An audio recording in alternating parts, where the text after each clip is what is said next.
नमस्कार दोस्तों, इस वीडियो में हम क्लास 6 के 5वें चैप्टर भूगोल में पढ़ेंगे पृथ्वी के प्रमुख परिमंडल के बारे में, जो कि यूपीपीसीएस के प्रीलिम्स में यहाँ से कई सारे प्रश्न पूछे जाते हैं। जैसा कि आप पहले अध्याय में पढ़ चुके हैं कि पृथ्वी एकमात्र ऐसा ग्रह है जहाँ जीवन है। ठीक, पृथ्वी एकमात्र ऐसा ग्रह है जहाँ जीवन है, जहाँ पे पता है कि जीवन है। मानव यहाँ जीवित रह सकता है क्योंकि जीवन के लिए आवश्यक तत्व जो भूमि जल हवा है, भूमि जल हवा यहाँ पे मौजूद है इस कारण से। ठीक, भूमि जल हवा। पृथ्वी की सतह ऐसी है जिसमें पर्यावरण के 3 महत्वपूर्ण घटक आपस में मिलते हैं और एक दूसरे को प्रभावित करते हैं। पृथ्वी का ठोस भाग जिस पर हम रहते हैं उसे भूमंडल कहते हैं।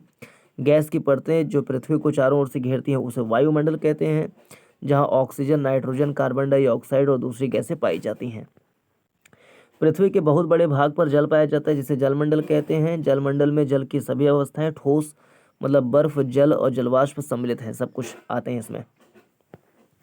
जीवमंडल एक सीमित क्षेत्र, ध्यान दें, जीवमंडल एक सीमित क्षेत्र है जहाँ पे स्थल, जल और हवा एक साथ मिलते हैं और सभी प्रकार के जीवन यहाँ पर पाए जाते हैं। भूमंडल की बात करें, देखो शब्दों की उत्पत्ति। ग्रीक भाषा के शब्द लीथास, जो लीथास है वो ग्रीक भाषा का शब्द है जिसका अर्थ क्या होता है, पत्थर। और एटमास का अर्थ क्या है, वाष्प। ह्यूडर का अर्थ है जल। बायोस का अर्थ है जीवन।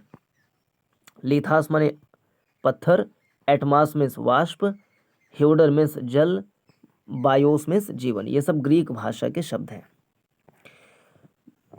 भूमंडल, पृथ्वी के ठोस भाग को भूमंडल कहते हैं। यह भूपर्पटी की चट्टानों तथा मिट्टी की पतली परतों का बना होता है जिसमें जीवों के लिए पोषक तत्व पाए जाते हैं।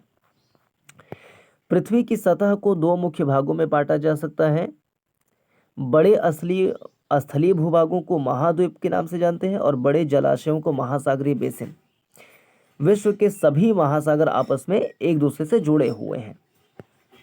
समुद्री जल का तल सभी जगह समान होता है। क्या है?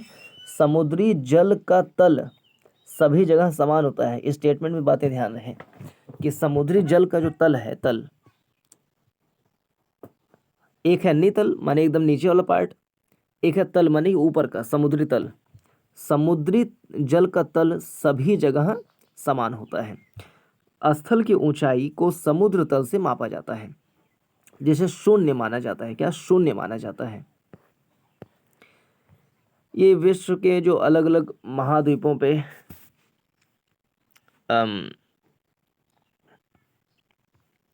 पर्वत हैं उसको देख लें।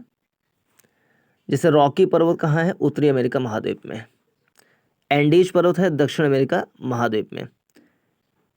और दक्षिण अमेरिका महाद्वीप से 2 रेखाएं जाती हैं, एक है इक्वेटर लाइन और एक है tropic of Capricorn, tropic of Capricorn, मकर रेखा। और दोनों रेखा जो है वो ब्राज़ील से जाती है। ब्राज़ील एकमात्र ऐसा देश है जहां से इक्वेटर और ट्रॉपिक ऑफ कैप्रिकॉन 2 महत्वपूर्ण रेखाएं जाती हैं। एंडीज पर्वत दक्षिण अमेरिका में है। फिर एटलस पर्वत देखें तो उत्तर पश्चिम अफ्रीका में है। ड्रैकेंसबर्ग पर्वत ये दक्षिण अमेरिका में है, दक्षिण अफ्रीका देश में है। आल्प्स यूरोप में है। यूराल यूरोप और एशिया की सीमा पे है। हिमालय भारत के उत्तर में है। विश्व का सबसे ऊंचा शिखर माउंट एवरेस्ट है जो समुद्र तल से 8,848 मीटर ऊंचा है। विश्व का सबसे गहरा भाग प्रशांत महासागर का मेरियाना गर्त है जिसकी गहराई 11,022 मीटर है। मेरियाना गर्त सबसे गहरा है, 11,022 मीटर, 11,022 मीटर इसकी गहराई है। न्यूजीलैंड के एडमंड हिलेरी और भारत के तेंजिंग नोर्गे शेरपा, न्यूजीलैंड के एडमंड हिलेरी और भारत के तेंजिंग नोर्गे शेरपा, ये कहाँ? भारत के हैं।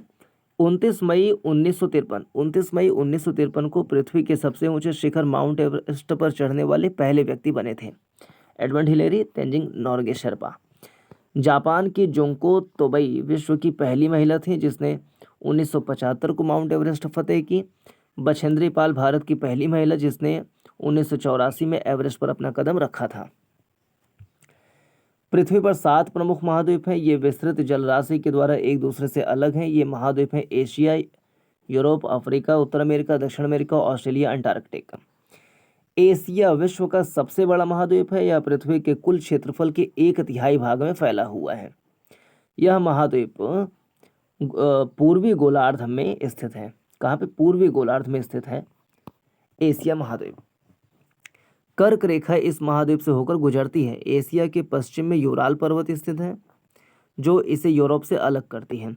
यूरोप एवं एशिया के संयुक्त भूभाग को कहते हैं यूरेशिया। यूरोप एशिया से बहुत छोटा है। यह महाद्वीप एशिया के पश्चिम में स्थित है। आर्कटिक वृत्त इससे होकर गुजरती है। यह 3 तरफ से जल से घिरा हुआ है। अफ्रीका एशिया के बाद विश्व का दूसरा सबसे बड़ा महाद्वीप है। विषुवत वृत्त या 0 डिग्री अक्षांश इस महाद्वीप के लगभग मध्य से गुजरती है। अफ्रीका का बहुत बड़ा भाग उत्तरी गोलार्ध में स्थित है। सहारा का रेगिस्तान विश्व का सबसे बड़ा गर्म रेगिस्तान है जो कि अफ्रीका में स्थित है। यह महाद्वीप चारों तरफ से समुद्रों एवं महासागरों से घिरा हुआ है। विश्व की सबसे लंबी नदी नील अफ्रीका से होकर गुजरती है। अफ्रीका का देखें तो हम कर्क रेखा, मकर रेखा और विषुवत रेखा, तीनों रेखा यहाँ जाती हैं। कर्क रेखा, मकर रेखा, विषुवत रेखा अफ्रीका महाद्वीप से जाती हैं। उत्तर अमेरिका विश्व का तीसरा सबसे बड़ा महाद्वीप है। यह दक्षिण अमेरिका से एक सक्रिय स्थल से जुड़ा हुआ है जिसे पनामा स्थल संधि कहते हैं। क्या? पनामा स्थल संधि कहते हैं। पनामा स्थल संधि। यहाँ देखें, उत्तर अमेरिका, दक्षिण अमेरिका, यहाँ पर जो जल संधि है उसका नाम है पनामा जल संधि। पनामा जल संधि, स्थल संधि, स्थल संधि। स्थल संधि स्थल का एक संकरा भाग होता है जो 2 बड़े स्थलीय भागों को एक दूसरे से जोड़ता है। तो आप क्या देखें, पनामा स्थल संधि है ये। और जल संधि है पानी का संकरा भाग जो 2 बड़ी जलराशि जैसे समुद्रों और महासागरों को आपस में जोड़ता है।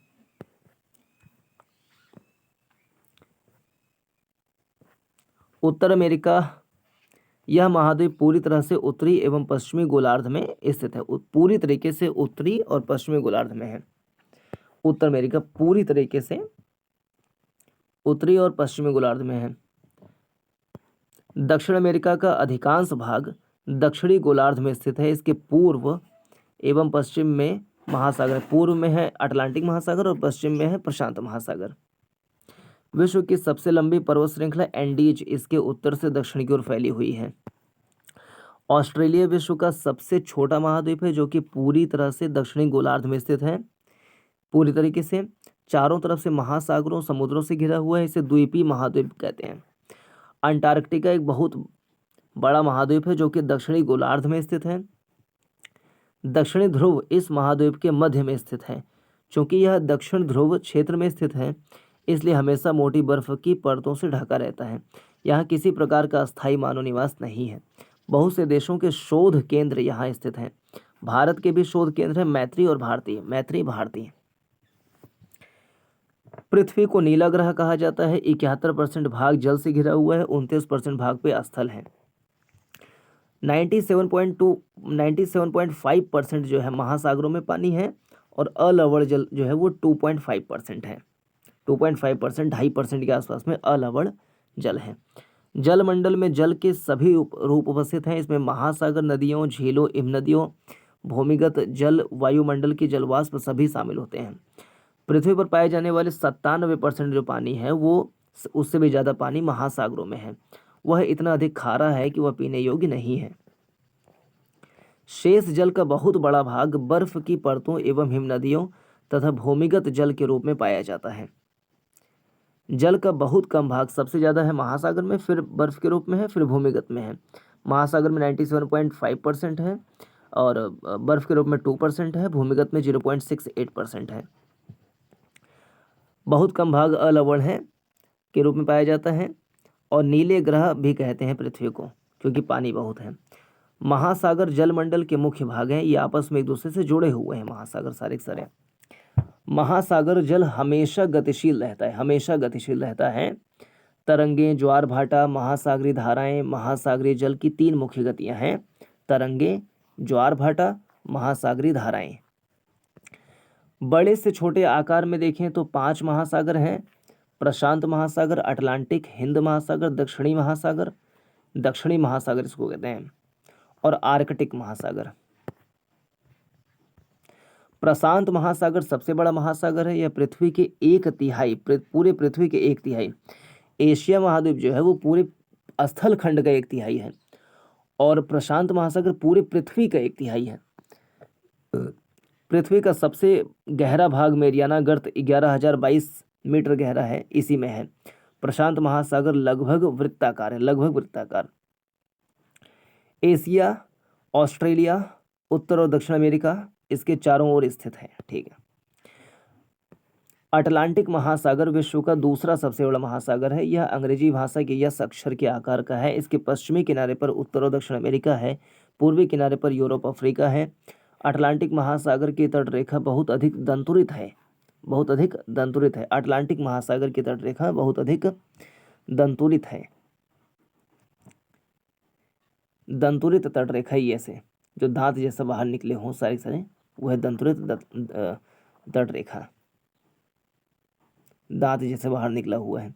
दंतुरित तटरेखा, सबसे ज्यादा दंतुरित तटरेखा कहाँ पर है? अटलांटिक महासागर का है। यह अनियमित एवं दंतुरित तटरेखा प्राकृतिक पोताश्रयों एवं पत्तनों के लिए आदर्श स्थिति प्रदान करता है। व्यापार की दृष्टि से सबसे व्यस्त महासागर है अटलांटिक महासागर। हिंद महासागर ही एक ऐसा महासागर है जिसका नाम किसी देश के नाम पर है, भारत के नाम पर। यह महासागर लगभग त्रिभुजाकार है। इसके उत्तर में एशिया, पश्चिम में अफ्रीका, पूर्व में ऑस्ट्रेलिया है। दक्षिणी महासागर अंटार्कटिका महाद्वीप को चारों ओर से घेरता है। यह अंटार्कटिका महाद्वीप से उत्तर की ओर 60 डिग्री दक्षिणी अक्षांश तक फैला हुआ, 60 डिग्री तक, ये ध्यान रहे, 60 डिग्री दक्षिणी अक्षांश तक फैला हुआ है। अंटार्कटिका महाद्वीप के चारों ओर उत्तर की ओर 60 डिग्री दक्षिण अक्षांश तक फैला हुआ है। आर्कटिक महासागर उत्तर ध्रुव वृत्त में स्थित है। यह उत्तर ध्रुव के चारों ओर फैला हुआ है। यह प्रशांत महासागर से छिछले जल वाले एक सक्रिय भाग से जुड़ा हुआ है जिसे बेरिंग जल संधि कहते हैं। ठीक है, बेरिंग जल संधि कहते हैं। यह उत्तर अमेरिका के उत्तरी तटों तथा यूरेशिया से घिरा हुआ है। बेरिंग जल संधि, आर्कटिक महासागर प्रशांत महासागर से जुड़ता है बेरिंग जल संधि से। वायुमंडल की 5 परतें हैं, क्षोभ मंडल, समताप मंडल, मध्य मंडल, फिर आयन मंडल, सबसे बाद में बहिर्मंडल। इसी समताप मंडल में होती है, समताप मंडल की निचली सीमा पे ओजोन परत। हमारी पृथ्वी चारों ओर से गैस की एक परत से घिरी हुई है जिसे वायुमंडल कहते हैं। वायु की यह पतली परत इस ग्रह का सबसे महत्वपूर्ण एवं अटूट भाग है। यह हमें ऐसी वायु प्रदान करती है जिससे हम लोग सांस लेते हैं। यह वायुमंडल हम लोगों को सूर्य की कुछ हानिकारक किरणों से बचाता है। वायुमंडल 1600 किलोमीटर की ऊंचाई तक फैला हुआ है। क्या 1600 किलोमीटर की ऊंचाई तक फैला हुआ है? वायुमंडल 1600 किलोमीटर की ऊंचाई तक फैला है। वायुमंडल 1600 किलोमीटर की ऊंचाई तक फैला है।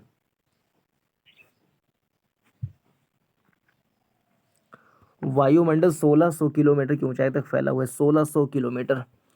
वायुमंडल को उसके घटकों, तापमान और अन्य के आधार पर 5 भागों में बांटते हैं, 5 परतों में। क्षोभ मंडल, समताप मंडल, मध्य मंडल, आयन मंडल, बहिर्मंडल। वायुमंडल मुख्यतः ऑक्सीजन एवं नाइट्रोजन का बना है। मुख्यतः ऑक्सीजन और नाइट्रोजन का बना है। Nitrogen 78%, oxygen 21%। 8 1 9 7 2 9, मतलब 99% जो गैस है वो अकेले नाइट्रोजन ऑक्सीजन है, जो कि साफ और शुष्क हवा का 99% भाग बनाता है। आयतन के अनुसार नाइट्रोजन 78% है, ऑक्सीजन 21% है और दूसरी गैसें जो है वो कार्बन डाइऑक्साइड, आर्गन जो है 0.9% है और कार्बन डाइऑक्साइड जो है वो 0.03% है। ये सब मिला के 1% में आ गई। ऑक्सीजन सांस लेने के लिए आवश्यक है। नाइट्रोजन प्राणियों की वृद्धि के लिए आवश्यक है।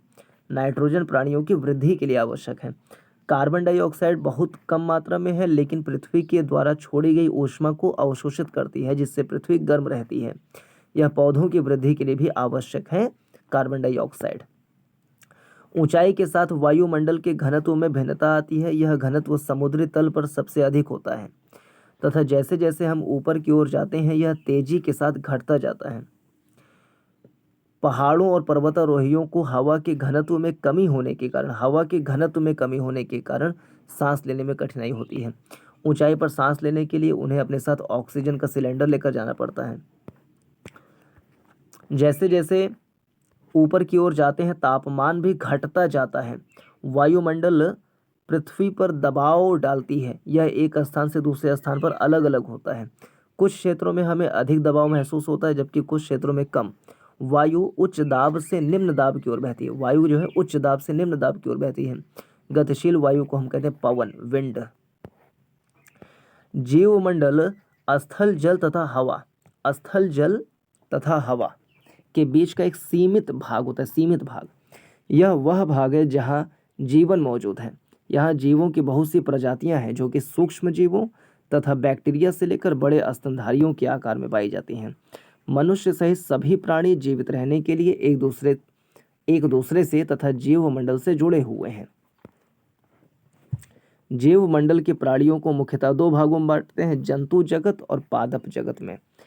पृथ्वी के ये तीनों परिमंडल आपस में पारस्परिक क्रिया करते हैं तथा एक दूसरे को किसी न किसी रूप में प्रभावित करते हैं।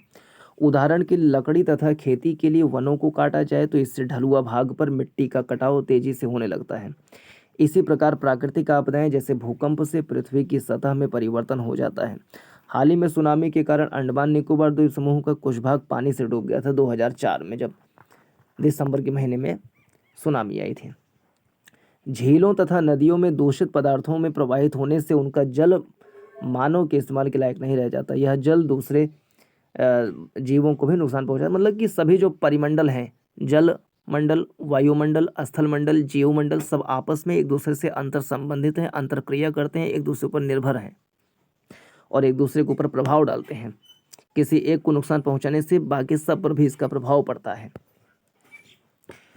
उद्योगों, तापीय विद्युत संयंत्र, गाड़ियों का उत्सर्जी पदार्थ वायु प्रदूषण करता है। कार्बन डाइऑक्साइड वायु का महत्वपूर्ण घटक है, लेकिन कार्बन डाइऑक्साइड की मात्रा में अगर बढ़ोतरी होती है तो पृथ्वी के तापमान में वृद्धि होती है, क्योंकि ग्रीन हाउस गैस है। इसे भूमंडलीय तापन कहते हैं। भूमंडल वायुमंडल तथा जलमंडल के बीच के प्राकृतिक संतुलन को बनाए रखने के लिए पृथ्वी के संसाधनों के सीमित उपयोग की आवश्यकता है।